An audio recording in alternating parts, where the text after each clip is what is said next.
अस्सलाम वालेकुम दोस्तों, कोई बात नहीं जी। अगर आपका शौक़ ज़्यादा है और पैसे कम है तो हम आपको लिए वही माल लाए जी। ये छोटे नन्हे मुन्ने जी देख सकते हैं, इसमें अच्छे क्वालिटी के भी जी। ये माशाल्लाह देखिए कितने प्यारे सेब है जी, सिर्फ छोटे साइज़ के जी। आपका शौक़ ज़्यादा है जी, आपके पास पैसे कम है जी, तो आप बिल्कुल अपने सेहत को जो है ना बिल्कुल कंप्रोमाइज़ ना कीजिए। और सेब का है जी, बड़े सेब को और छोटे सेब दोनों की ताकत एक जैसे है जी।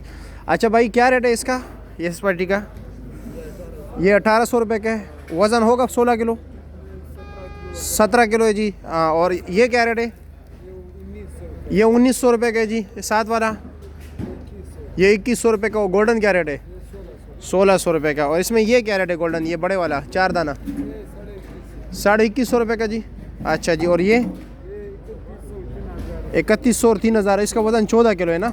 हाँ, इसका 18 किलो होता है। इसमें कुछ मतलब होता नहीं है ना, इसी तरह जो है ना सारा सेब ही सेब होता है, पत्ते शत्ते नहीं होते।